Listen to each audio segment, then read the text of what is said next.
Hello everyone, this is Rahim Zulfikar Lily from Excel Basement, and today in this screencast we will learn about that how we can utilize or modify our data based on some multiple lookup values in the one row. And if you remember, if you have gone through this kind of scenario, that if your lookup value, let's say, is Karachi and you have the multiple values in relationship with the Karachi city, so you can apply the VLOOKUP formula and then the output comes in the different cells.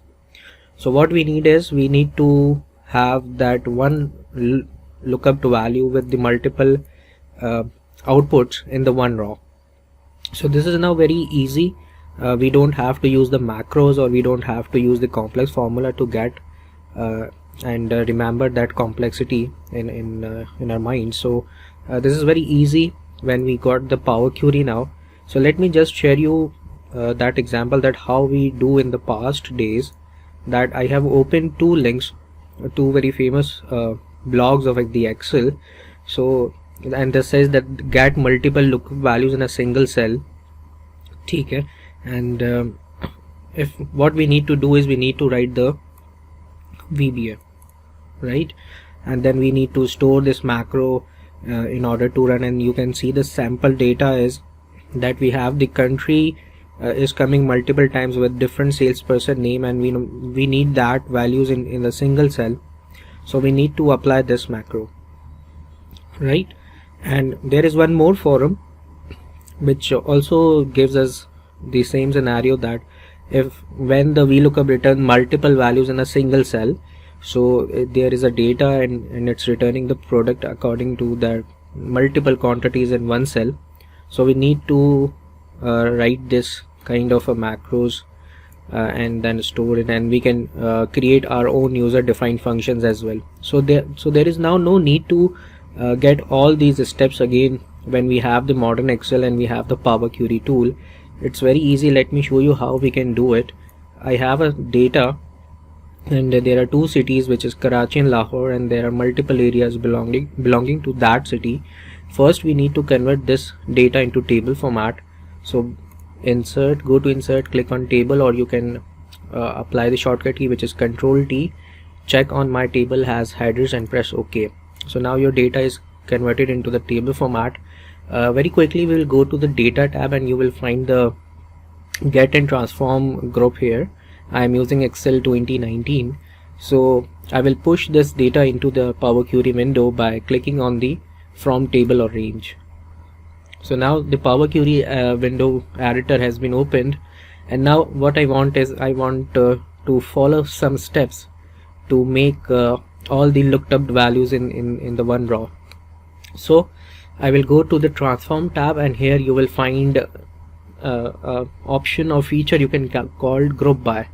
So click on group by, and now in the group by we will select on which column we need to group. We will grouping the city, and we will write a custom name. We can define a new column name.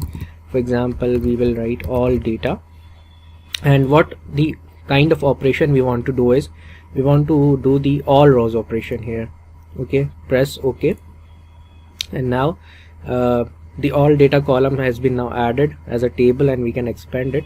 But before that, when you've done this step, next step would be to add a new custom column. For doing that, click on add column, click on custom column, and here you can name the custom column as either you can write with the default name custom, or you can go with the other name as well.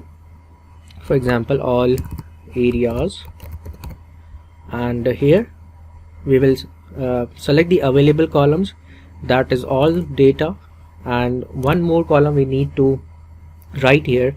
If you remember that we have two columns when we push this data into the Power Query editor, that was city and the area. So we can also use area. Still it is not visible to the Power Query editor, but we can use that column because we need to nest this column with the all data. So I am writing area, and I will press OK. So I got one more columns which says the all areas, which is the custom column we just created, and you will see one icon here which shows you two kind of arrows going opposite sides. When you click on that, you will get the two options, expand to new rows or the extract values. We need to extract the values. When you click on that, you need to select a delimiter, that what will be the delimiter which will be separating all those values, combining in a single row. Okay, so let's say you can select the comma, you can select the space as well. So I'm going with the comma and press OK. As soon as you press OK, now you can see that all the areas belonging to the Karachi is now been added on a single row. I will remove the columns which are unnecessary, and then go to the home tab, close and load to the normal Excel.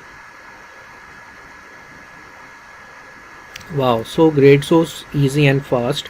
And what happens is, if I add the next values, for example Karachi, and the new area is Garden East, and if the data is being populated for more new cities like Islamabad, and let's say I'm just creating for the data point of view, I'm creating a dummy area name, Islamabad again, let's suppose XYZ for the quick data.